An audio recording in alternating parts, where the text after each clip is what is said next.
व्याख्या मुद्रां करसरसिजै पुस्तकं शंखचक्रे बिभ्रद्भिन्न स्फटिकरुचिरे पुण्डरीके निषण्णः अम्लानश्रीरमृतविशदैरंशुभिप्लावयन्माम् आविर्भूयाद् मानसे वागधीशः। कृष्णाय वासुदेवाय हरये परमात्मने प्रणतक्लेशनाशाय गोविन्दाय नमो नमः। संस्कृतशौर्यम् इति आमुखपटले सम्बद्धाः समेऽपि विद्वांसः समेऽपि जिज्ञासवः छात्राः सहृदयाः सज्जनाः एतस्य संस्कृतशौर्यम् इति आमुखपटलस्य संस्थापकः प्रबन्धकश्च डॉक्टर राजकुमारः समेषां स्वागतं वर्तते एतस्मिन् महाभाष्यव्याख्याने।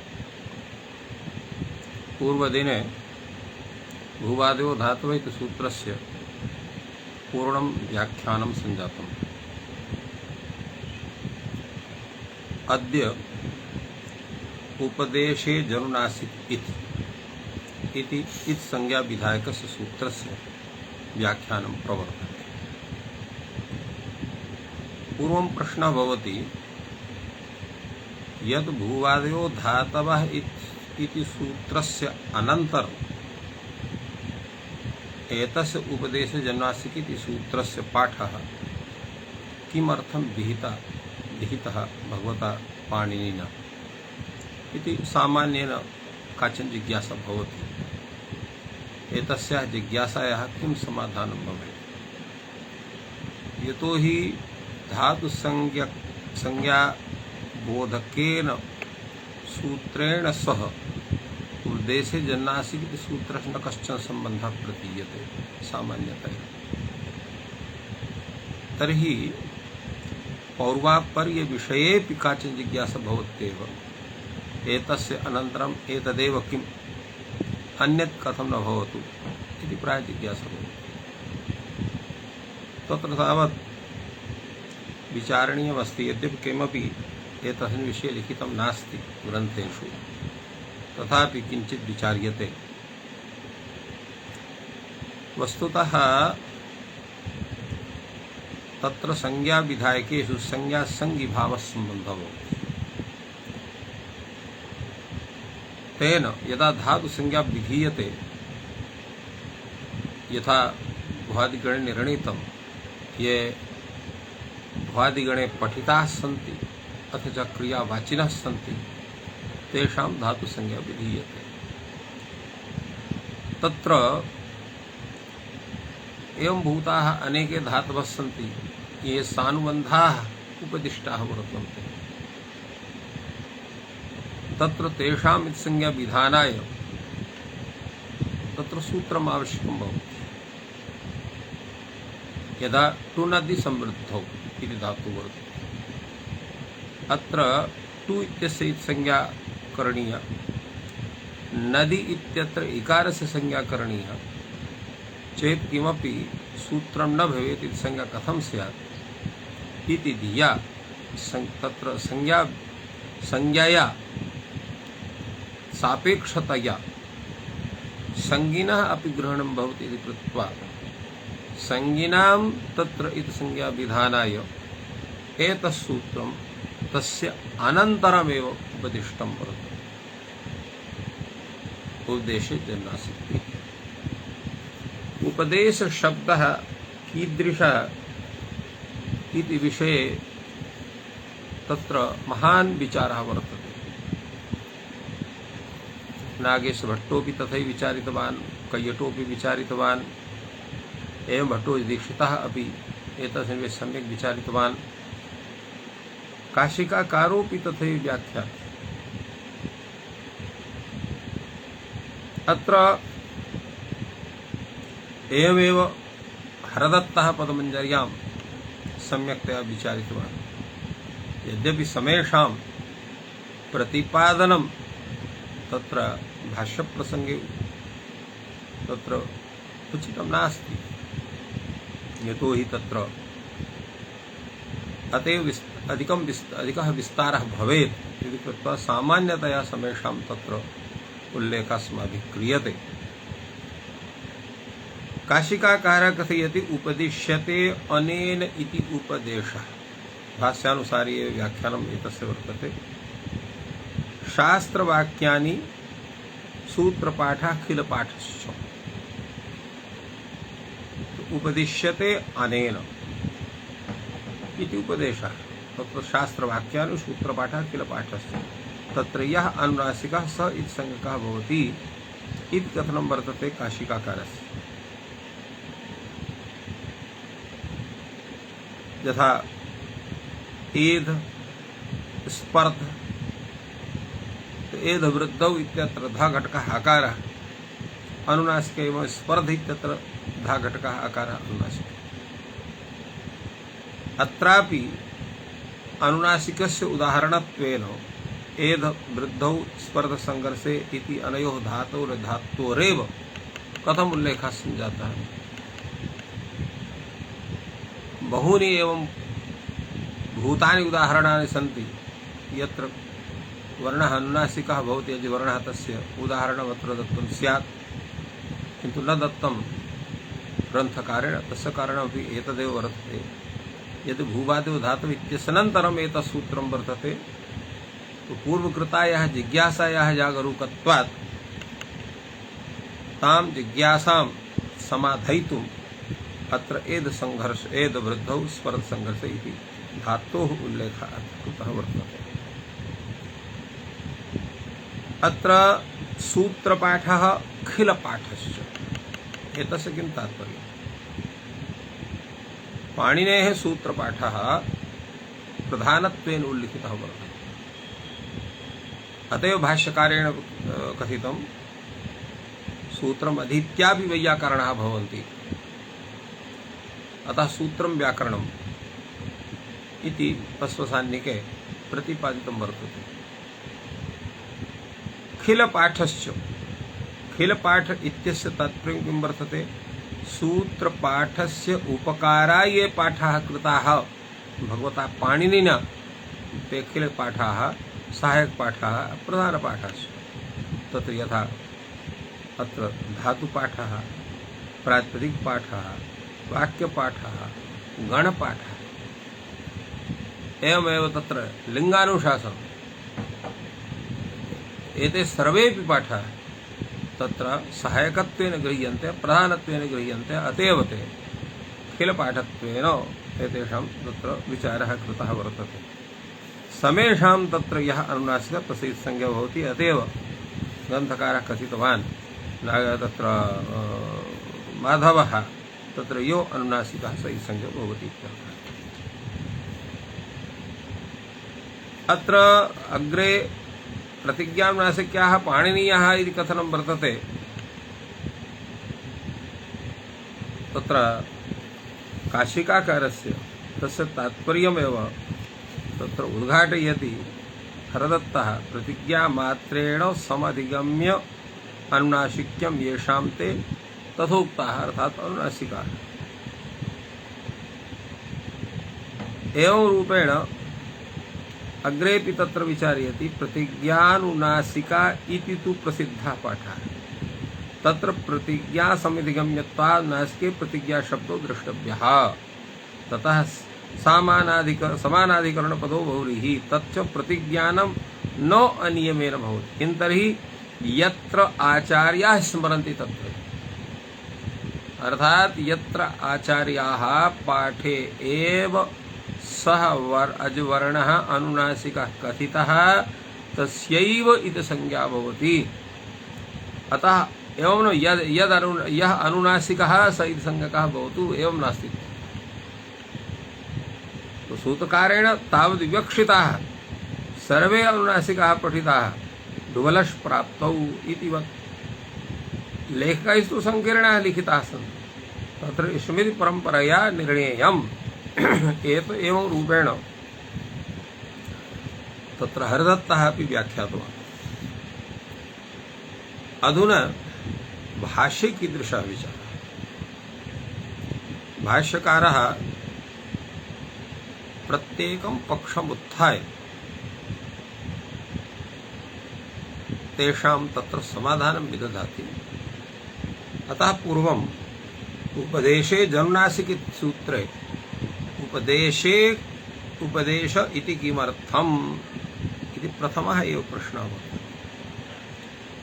अत्र प्रश्नः भवति यत् उपदेशे इति किमर्थम् इत्यस्मिन् विषये एव कथं प्रश्नः, अनुनासिकः कथं भवति इति प्रश्नः स्यात्, इत्संज्ञायाः किं प्रयोजनम् इत्यपि प्रश्नः स्यात्। प्रथमः प्रश्नः जायते उपदेशे इति किमर्थम् इत्यस्य तात्पर्यम्। एतस्य व्याख्यानं विदधाति कैयटः। उद्देशोपदेशशब्दयोः उपसर्गभेदेऽपि अभिन्नार्थत्वं प्रक्रमते उपक्रमते इत्येतयोरिव मन्यमानः पृच्छति उपदेश इति किमर्थम्। उद्देश उपदेश शब्दद्वयम् तद्दिश अतिसर्जने धातुः उच्चारणार्थेऽपि विहितः भवति। तत्र एकत्र उत इति उपसर्गः, एकत्र च उप इति उपसर्गः। उत इति सर्गेण सह उद्देशः इति शब्दः निष्पद्यते, उपि इति उपसर्गेण सह उपदेशः इति शब्दः निष्पद्यते। तो अनयोः शब्दयोः उपसर्गस्य भेदः भवति, एकत्र उति एकत्र उप इति च, किन्तु उभयोः अभिन्नार्थत्वं वर्तते। अतः अत्र प्रक्रमते उपक्रमते यथा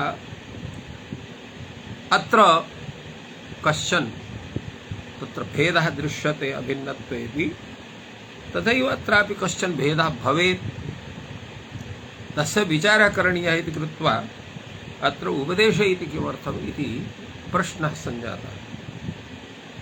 एतत् समाधानं भाष्यकारः वदति अभ्र आौ अपः। अभ्र आौ अपः इत्यत्र एवमस्ति, तत्र एकं सूत्रं वर्तते।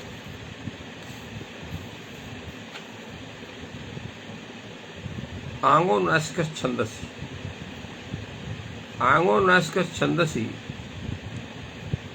इति सूत्रेण तत्र आङ् इति अनुनासिकः भवति। एवं तत्र तथा व्याख्यातम्।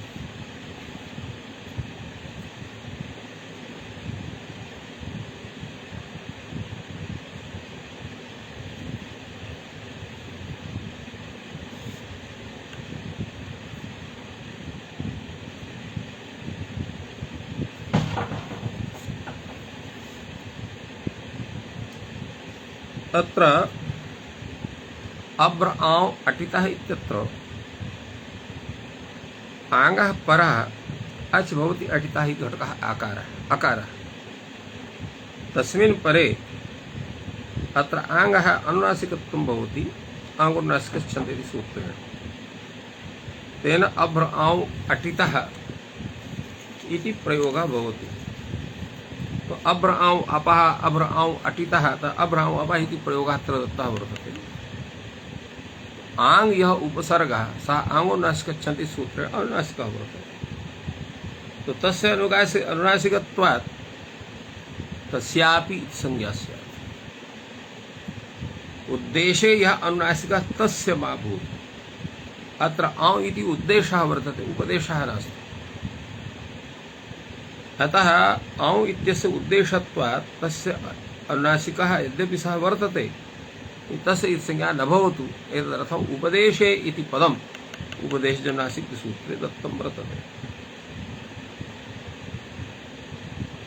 अत्र विचारः भवति उपदेशः कथं नास्ति। एतस्य समाधानं विदधाति कैयटः प्रदीपटीकायाम्।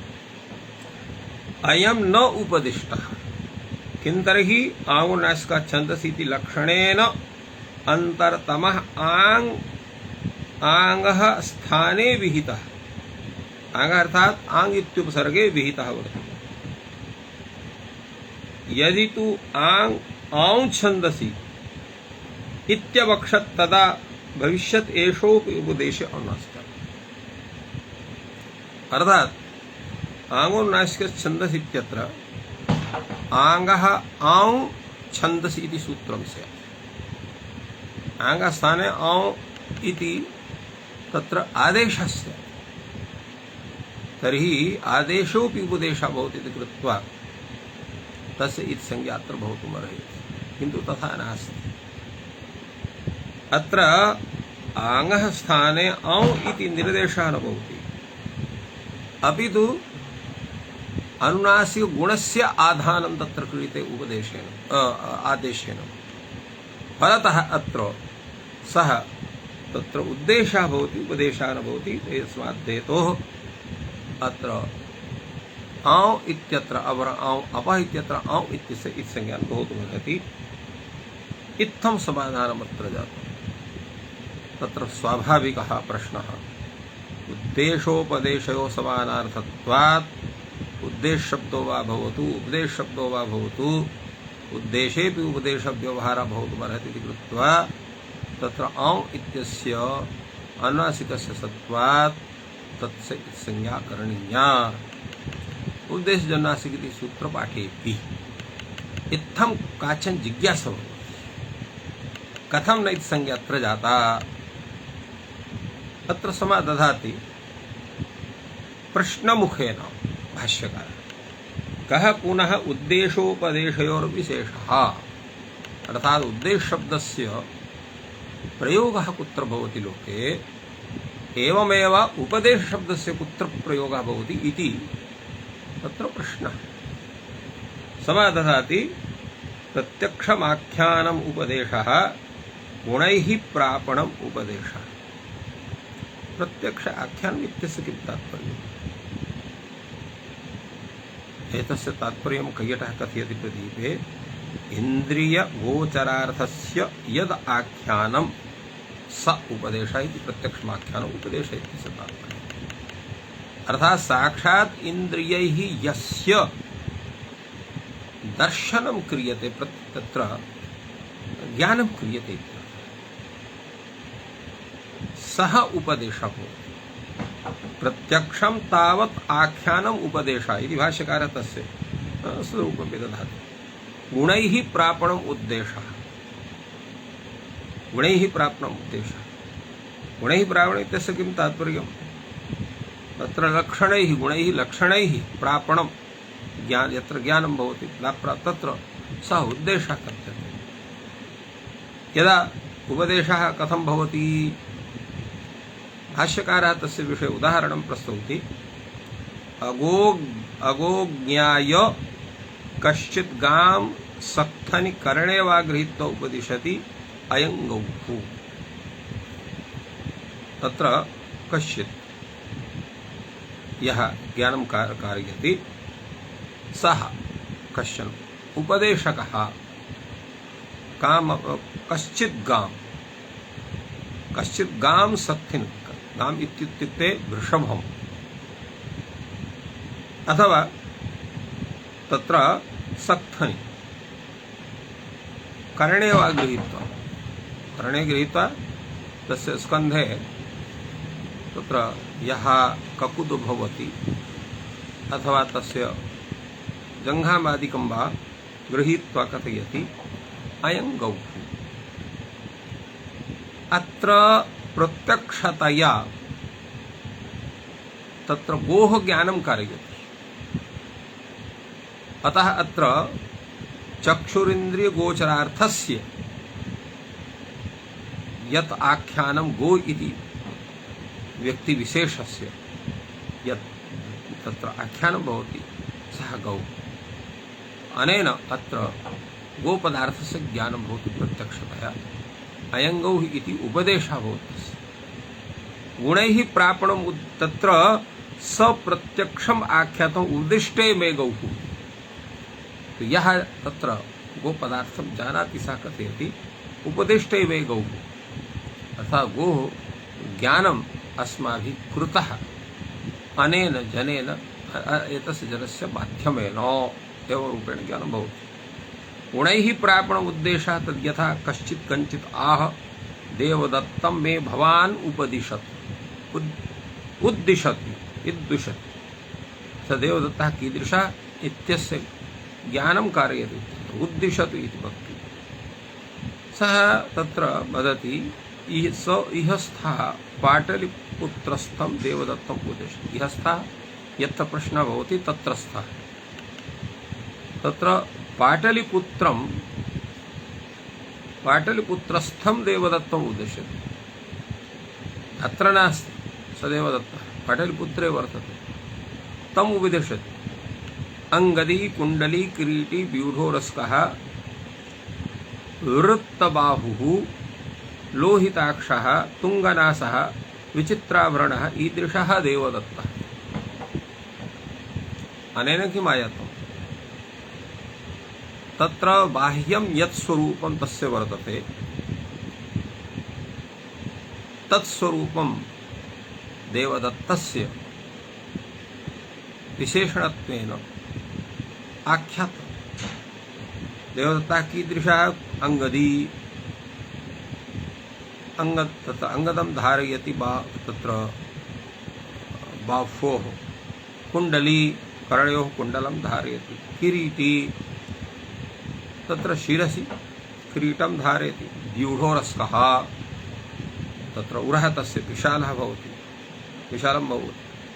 एवं वृत्तबाहुः तत्र लम्ब आजानबाहुः भवति।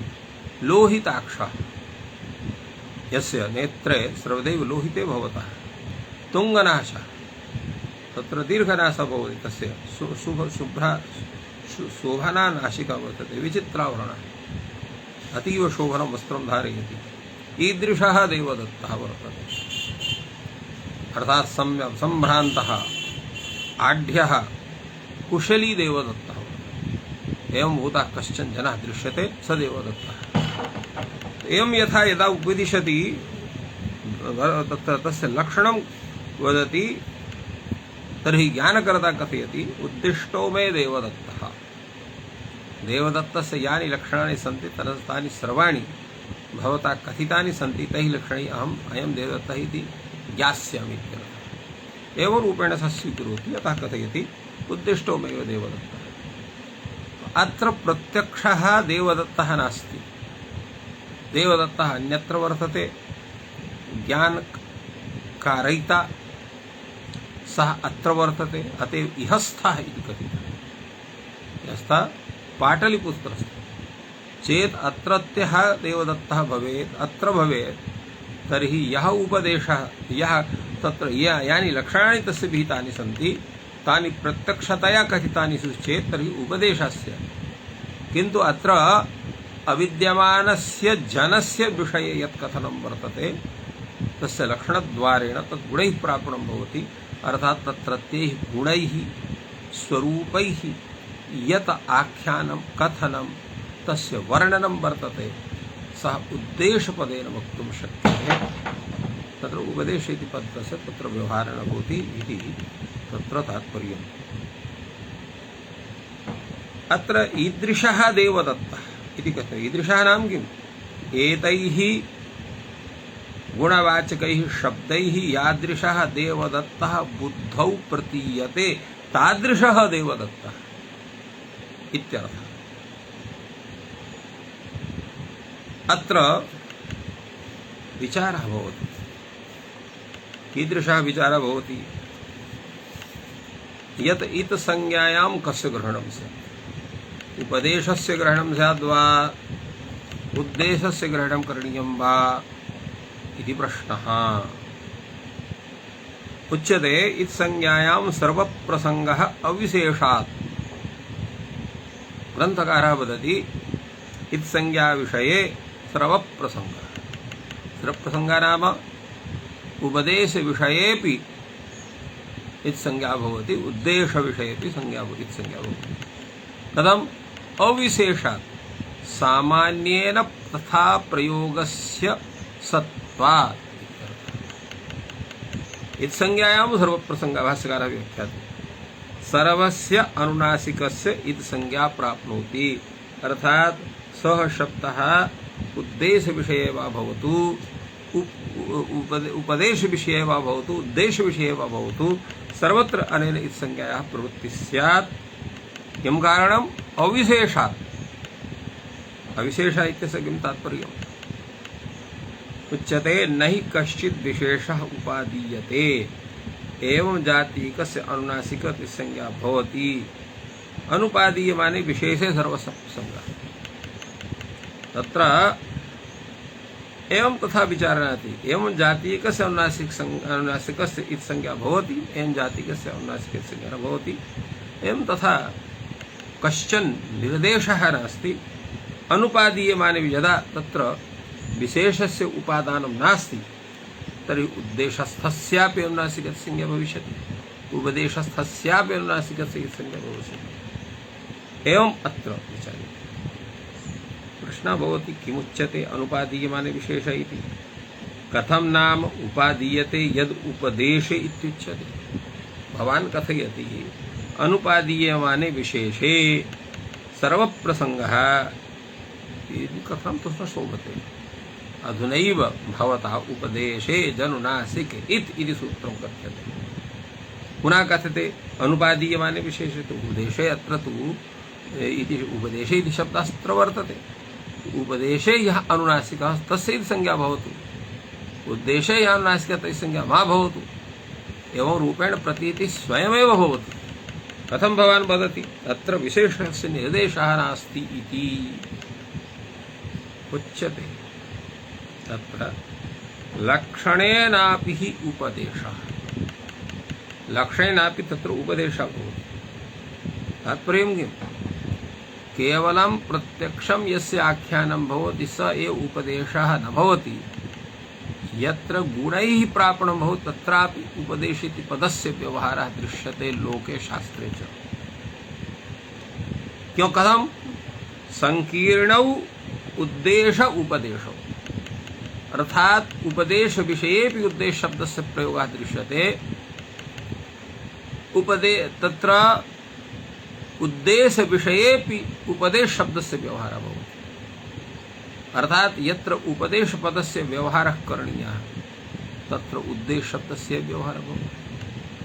यत्र च उद्देश पदस्य व्यवहारः करणीयः तत्र उपदेश पदस्य व्यवहारः दृश्यते।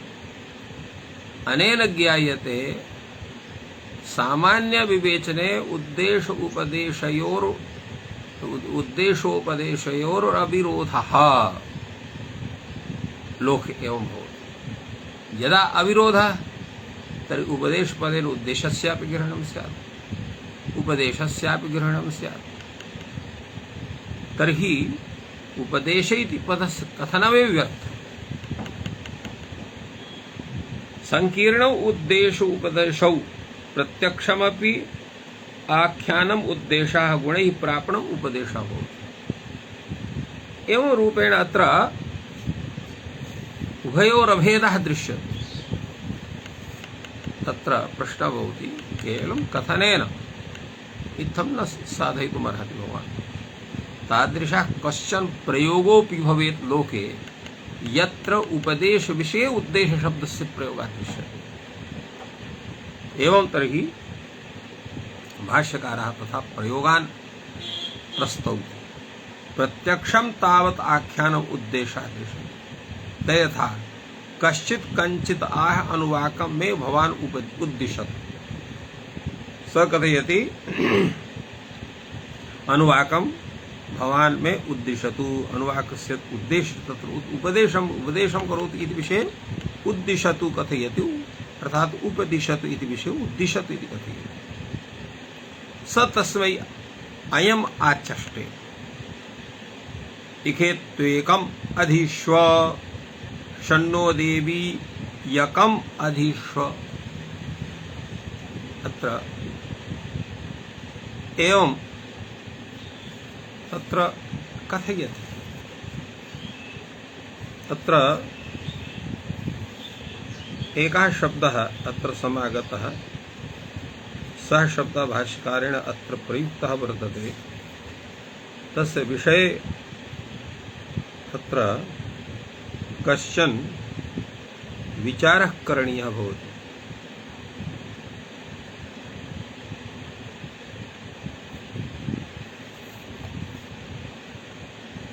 तत्र शब्दः सः वर्तते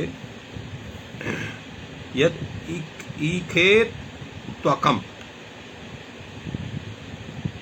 तो ईखेत त्वकम इति प्रयोगः कथं वर्तते? तत्र ईखेत त्वकम यत् यः सः प्रयोगः वर्तते, कथं भवति अयं प्रयोगः, तावत् प्रश्नः भवति।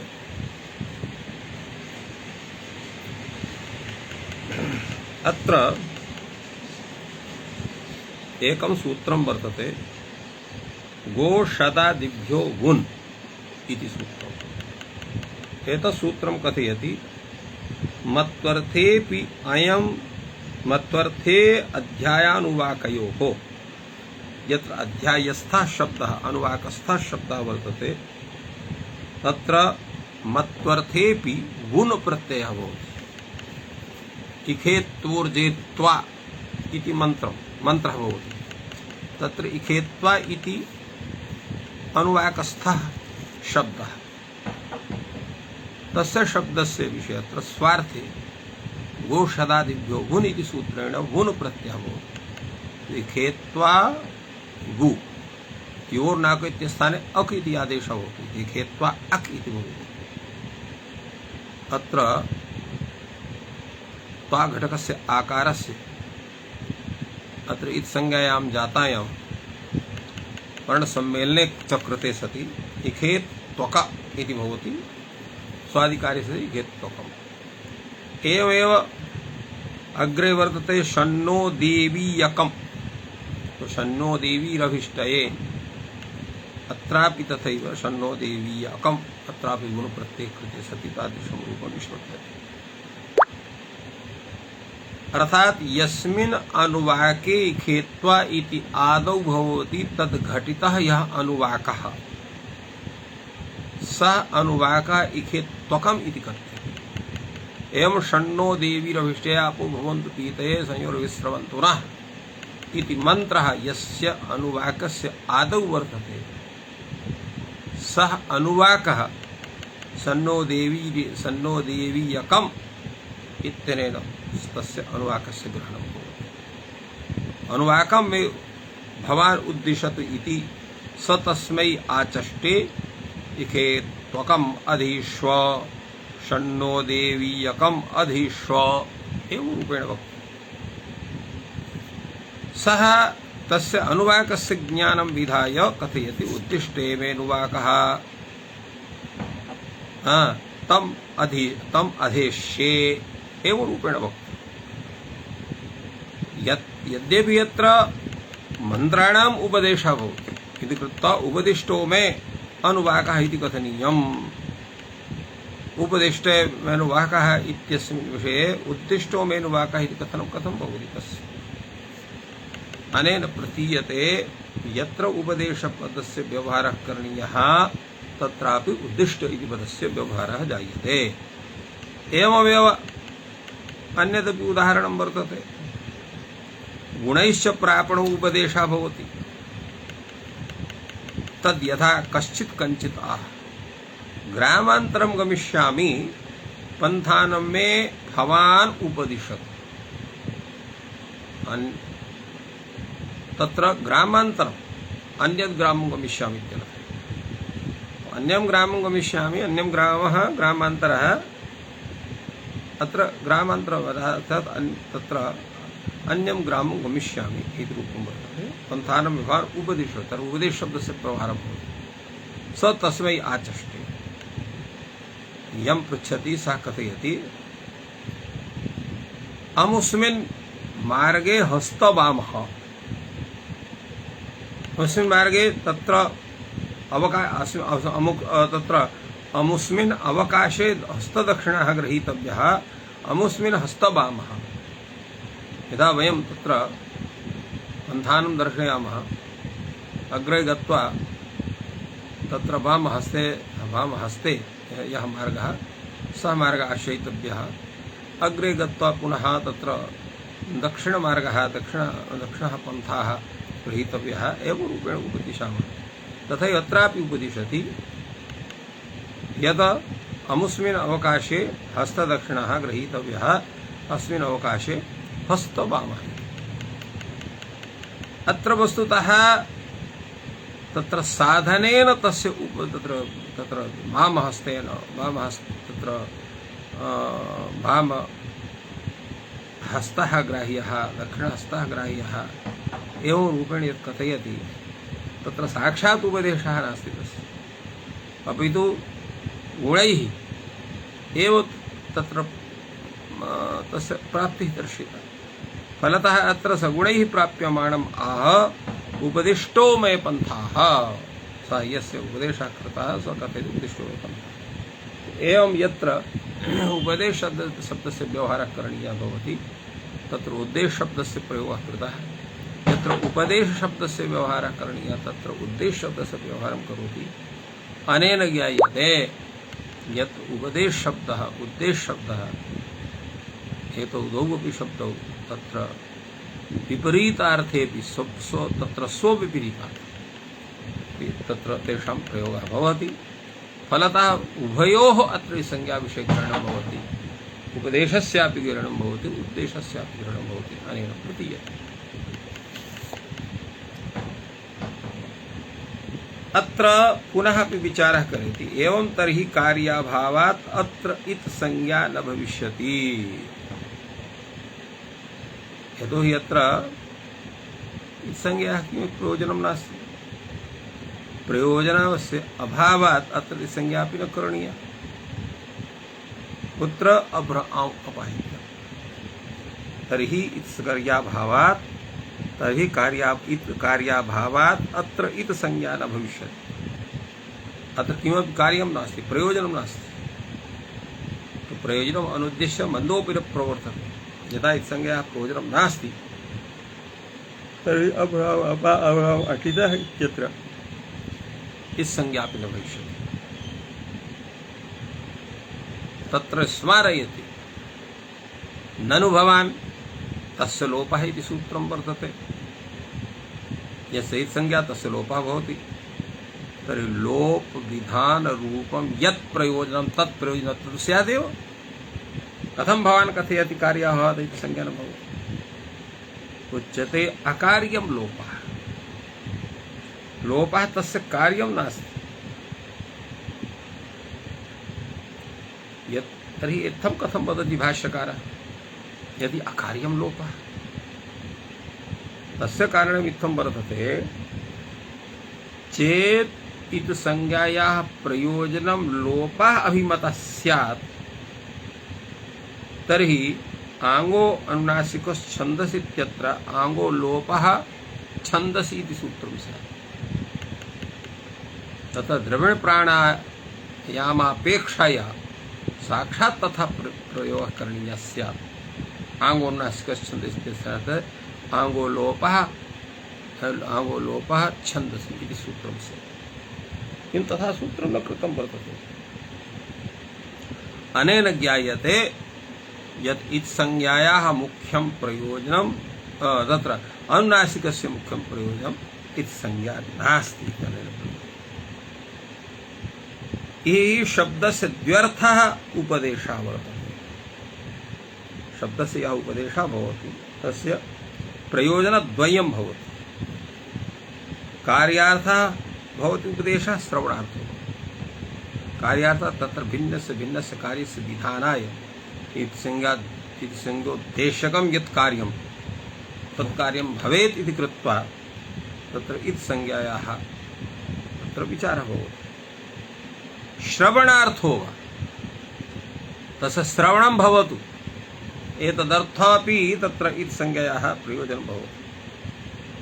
कार्यं च इह नास्ति, अर्थात् इत संज्ञायाः आंगो नासिकच्छन्दसि इति सूत्रेण अत्र आंगः अनुनासिके विधाने अनुनासिकोद्देशकं यत् कार्यं तत् कार्यम् अत्र नास्ति इति कृत्वा अत्र कार्याभावः। अतएव भाष्यकारः कथयति कार्यं चेत् नास्ति, कार्ये च असति यदि श्रवणमपि न स्यात् उपदेशः अनर्थकः स्यात्। कार्यं नास्ति चेत् तर्हि यदा श्रवणमपि अत्र अभ्र औ अपः अभ्र औ अटितः इत्यत्र औ इत्यस्य श्रवणं न स्यात् तर्हि आंगः अनुनासिक विधानमेव व्यर्थं स्यात्। तद् व्यर्थं सति कल्पयति यत् तस्य श्रवणं भवति अर्थात् तस्य संज्ञा भवति इत्यर्थः। अग्रे अत्र विचारयति इदमस्ति इति कार्यम् अब्र आम् अटितः अनन्तरलक्षणायां सत्याम् इति संज्ञायाम् आद्यस्य इति इट् प्रतिषेधः प्रसज्यते। अत्र अब्र आम् अटितः अत्र चेत् औ इत्यस्य इति संज्ञा क्रियते तर्हि इति संज्ञायां सत्याम् अत्र आयतस्य सूत्रेण अत्र इडागमस्य प्रतिषेधः स्यात्। अत्र अयं तत्र प्रयोजन विशेषः इत्यस्य भवत्वात् कैयटः इत्यस्मिन् विषये किञ्चित् लिखति यतो हि इति संज्ञा विषये द्वौ पक्षौ भवतः। एकः पक्षः वर्तते अनेकान्ताः अनुबन्धाः इति, अपरः पक्षः वर्तते एकान्ताः अनुबन्धाः इति। तत्र पक्षद्वयस्य सत्त्वात् यदा अनेकान्ताः अनुबन्धाः इति पक्षः वर्तते तदा अनन्तरः इति संज्ञकः कार्यस्य विशेषकः भवति। ततः धातोः आदित्वात् अत्र आकारस्य आदित्वात् इट् प्रतिषेधस्य प्रसङ्गः अत्र भवति। अब्र आम् अटितः इत्यतो हि आम् इति तस्य यद्यपि तत्र अवयवः नास्ति तथापि अनन्तरः पठितः वर्तते तर्हि तस्य इति संज्ञायां जातायाम् आयतस्य इति विषयकः प्रसङ्गः भवितुमर्हति। किन्तु यदा एकान्तः पक्षः तदा अयं दोषः न भवितुमर्हति। भाष्यकारः यद्यपि तथा व्याख्यातवान् तेन ज्ञायते तत्र यः दोषः अत्र या प्रयोजनम् अत्र दत्तं वर्तते तत् प्रयोजनम् अनेकान्ताः अनुबन्धाः इति पक्षम् आदाय वर्तते। किन्तु सिद्धान्ततो एकान्ता अनुबन्धाः इत्येव पक्षः वर्तते ततः तस्मिन् पक्षे अयं दोषः न भवति। फलतः एकपक्षेण लक्ष्यसिद्धौ पक्षान्तरेण दोषदानम् अर्जुनमिति कृत्वा अब्र आम् अटितः इत्यत्र दोषः न भवति इति समाधानम् अत्र दत्तं वर्तते।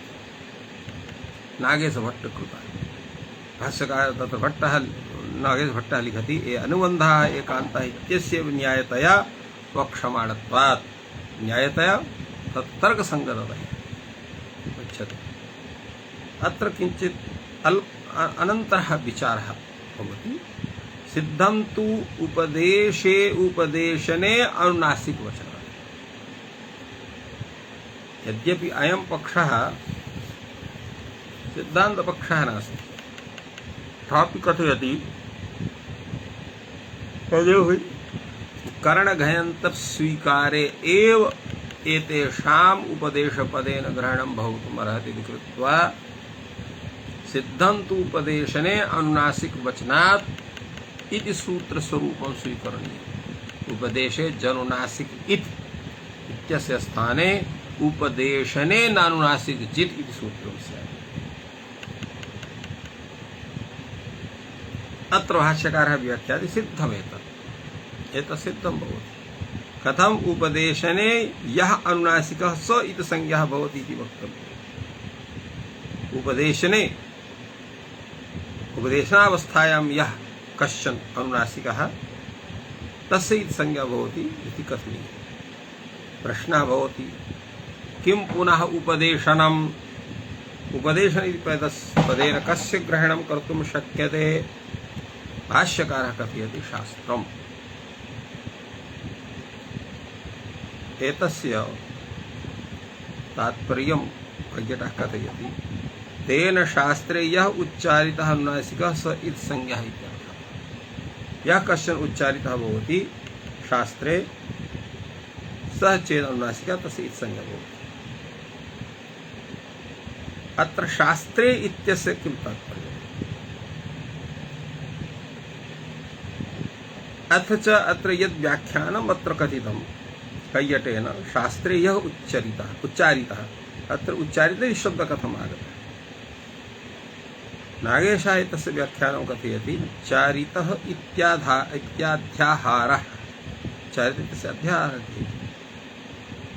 तेन स च कीदृश शास्त्रम् इत्यस्य किं तात्पर्यं? शास्त्रं धात्वादिरूपं, धातुसूत्रगणोणादि वाक्यलिङ्गानुशासन आगम प्रत्यय आदेश एतेषां ग्रहणं भवति तत्र धात्वादि इति पदेन। आदेश उपदेशे शित् सूत्रेण अत्र आत्मस्य विधानं। तो आदेश उपदेशे शित् इति सूत्रे उपदेश शब्दः भावघयन्तः वर्तते। भावघयन्तस्य उपदेश शब्दस्य उच्चारणरूपत्वं भवति। तो भाव साधनस्य उच्चारण रूपार्थकस्य ग्रहणो तु लृटः सद्वा निष्ठा इति विहित शत्राद्यवयवस्य इति संज्ञानापत्तिः चेत् तत्र आदेशोद्देशित भाव साधनस्य उच्चारण रूपार्थकस्य ग्रहणं भवति चेत् तर्हि लृटः सद्वा अनेन सत् इति पदेन उपस्थितयोः तत्तवतोः ग्रहणं न प्राप्नोति। एवं अन्यत्र दोषः दत्तः तौ सत्, अत्र सत् पदेन शत्रुशानचोः ग्रहणं न स्यात्। अतः अत्र तथा ग्रहणं करणीयम्। उच्यते सिद्ध्यति अर्थात् इत्थं सूत्रस्य स्वरूपं भवितुमर्हति उपदेशे न जनुनासिके, किन्तु एकः दोषः कः? सूत्रं तर्हि विद्यते, सूत्रस्वरूपस्य तत्र भिन्नता भवति। भाष्यकारः कथयति यथा न्यासमेवास्तु, अर्थात् उद्देश्य जनुनासिकित् इत्येव सूत्रस्य स्वरूपं भवति। प्रश्नः भवति ननु चोक्तम् इति संज्ञायां सर्वप्रसङ्गः विशेषात्। अत्र यथा व्यासमेव कथ्यते तर्हि इत्संज्ञायां जातायां सर्वेषां लोकप्रसङ्गः स्यात्। यतो हि उद्देश्य शब्दस्य विषये उपदेश शब्दस्य विषये न कश्चन विशेषः उच्यते नैष दोषः। अत्र एवं दोषः न भवितुमर्हति। उपदेश इति अत्र घञ् अयं करणसाधनः। उपदेश शब्दे पूर्वोपदेश धातोः अत्र करणार्थे घञ् प्रत्ययः वर्तते। उपदिश्यते अनेन असौ उपदेशः।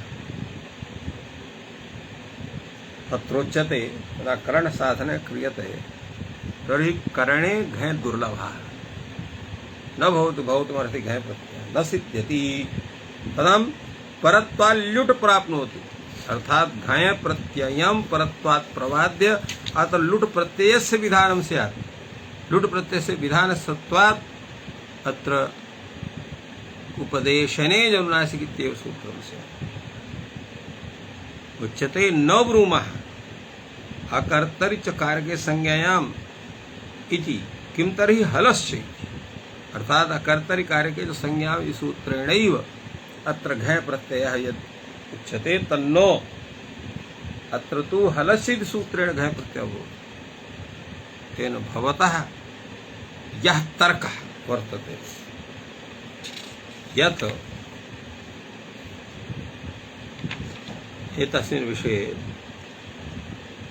यत् अत्र परत्वात् लुडं बाधित्वा अत्र तत्र परत्वात् घञं बाधित्वा अत्र लुट् स्यात्,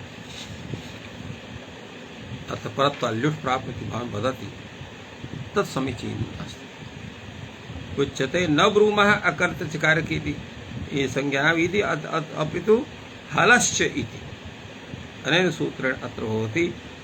अत्र लुट् ग्रहणं ज्ञापयति। तत्रापि संज्ञायाम् इति वर्तते न चैषा संज्ञा। एतत् संज्ञां वर्तते किन्तु एषा संज्ञा नास्ति।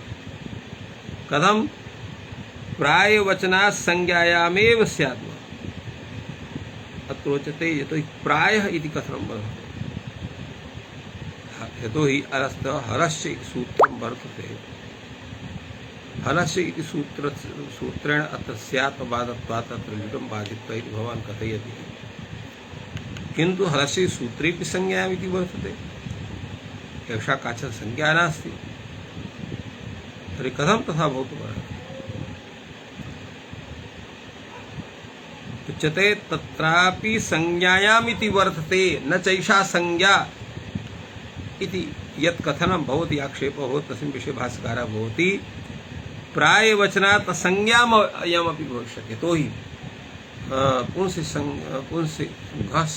पुंसिघः संज्ञायां प्रायणमित्यत्र संज्ञामित्यत्र प्रायण इत्यस्य अनुवृत्तिं विधाय तादृशी शङ्का कृता वर्तते तत्रापि संज्ञायामिति वर्तते अर्थात् तत्र घय प्रकरणेपि नारायण तत्र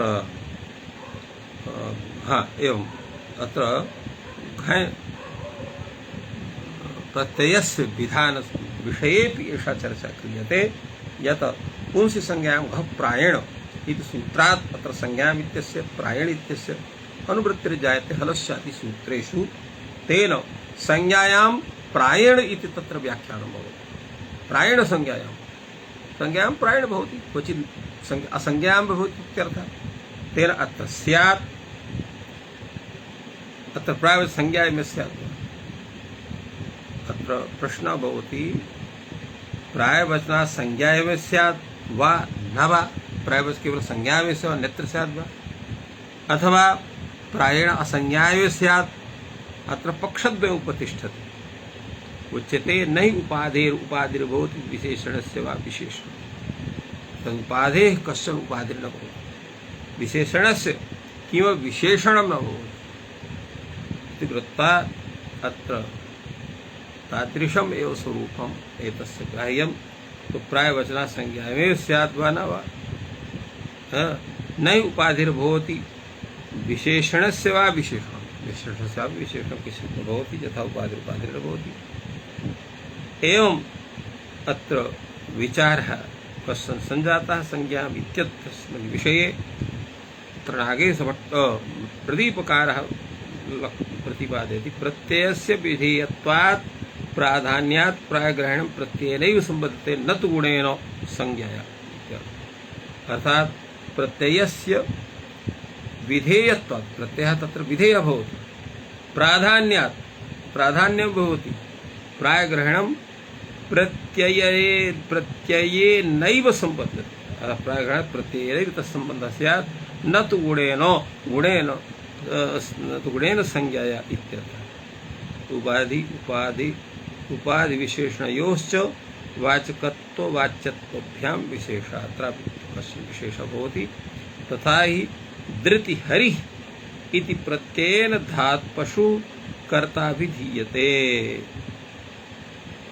इति पशुः उपाधि तत्र भवति गार्गिकया श्लाघते इति श्लाघा भूय इत्नाभिधीयते अत्र भूय इत्यस्य विधानं न भवति एवं अत्र विचारः प्रवर्तते अग्रे तत्र विचारं विदधाति भाष्यकारः यदि नोपाधेः उपाधिर्भवति विशेषणस्य विशेषणं वा कल्याणादीनामिनं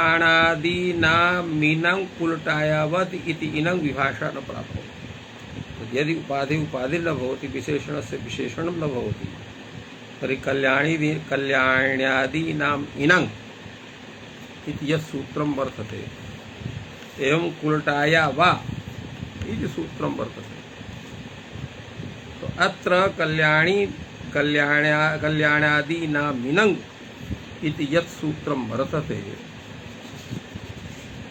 तत्र विशेषणस्यापि विशेषणं गृह्यते कथं गृह्यते तावत् वदामि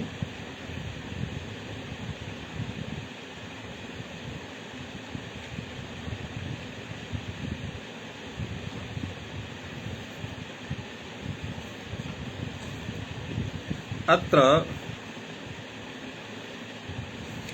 एवमस्ति कल्याण्यादीनां मिनं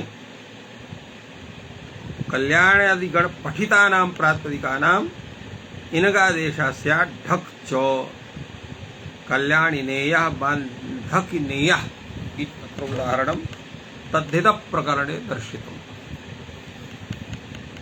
अत्र कल्याण्यादीनाम् इनं इत्यनेन अत्र प्रत्ययस्य विधेयतया प्राधान्यात् तादर्थ्येन प्रकृतेः गुणत्वात् आदेशस्य इनगोपि गुणत्वात् तत्र उपादित्वम् तेषाम् उपादित्वम्। एवं रीत्या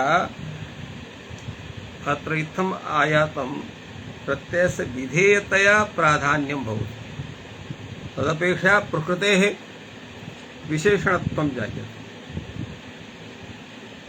तो अत्र एवं रीत्या तादर्थेन प्रकृतिगुणत्वात् तत्र आदेशस्य प्रकृतिगुणत्वं तत्र वर्तते, अतः एव तत्र आदेशस्य इनगोपि अत्र गुणत्वात् उपाधीयते। एवं अत्र उपाधिर्भवति एवं रूपेण किञ्चित् समाधानं अत्र शास्त्रकारैः प्रदत्तमस्ति। अत्र भाष्यकारः कथयति इनगेव अत्र प्रधानं विधेयं यत् विधेयं भवति तत् प्रधानं भवति। विहितः प्रत्ययः प्रकृतश्च अनुवर्तते, विहितः प्रत्ययः प्रकृतम् अनुवर्तते, प्रकृतश्च अनुवर्तते प्रकृतस्वरूपं प्राप्नोति। एवं अत्रापि तथैव भवति। तत्र अन्यत् भाष्यं वर्तते एवं तर्हि वाक्नादीनां कुक्ष पुत्रादन्यतरस्याम् इति कुक् विभाषा प्राप्नोति, यथा हि तर्हि चाणकादीनां कुक्ष पुन्नन्तादन्यतरस्याम् इति कुक् विभाषा न प्राप्नोति। अत्र वाक्नादीनां कुक्ष इति सूत्रम्, पुत्रादन्यतरस्याम् इति सूत्रम्। अत्र विकल्पेन अत्र कुक् विधानं स्यात्, किन्तु न भवति। अत्र तादृशः विचारणा करणीयः। अत्र कुगेव विधानं विहितः, कुगेव प्रधानं, कुक् प्रत्ययः कुक् आगमः एव प्रधानं भवति। विहितः प्रत्ययः प्रकृतश्चानुवर्तते, विहितः प्रत्ययः प्रकृते तस्य अनुवृत्ति अपि जायते। अग्रे वक्ति एवं च इदम् अकृतं भवति, नोपाधिर्भवति विशेषण अर्थात् अयं यः नियमः कथितः तस्य नियमस्य तत्र आवश्यकता नास्ति, व्यर्थ एव अयं नियमः भवति। न च कश्चित् दोषः भवति, न च कश्चित् दोषोऽपि नास्ति। एवं च कृत्वा घय न प्राप्नोति, अत्र घय प्रत्ययस्य प्राप्तिरेव न स्यात्। तर्हि कथम् उपदेशे जन्नासिक इति स्वरूपं स्यात्, उपदेशने जन्नासिक इत्येव स्वरूपं भवेत् इति प्रश्नकर्तुः आशयः। तस्य विषये भगवान् भाष्यकारः समाददाति कृत्यल्युटो बहुलम् इत्येवम् अत्र घय भविष्यति। अर्थात् कृत्यल्युटो बहुलम् इति सूत्रेण बाहुलकयतया अत्र घय प्रत्ययः सति तस्य शब्दस्य स्वरूपं तत्र भवितुमर्हति। एवं रीत्या अत्र एतस्य सूत्रस्य व्याख्यानं परिसमाप्यते, अतः अत्र विरम्यते। सर्वेभ्यो नमः। जयतु संस्कृतं, जयतु भारतम्।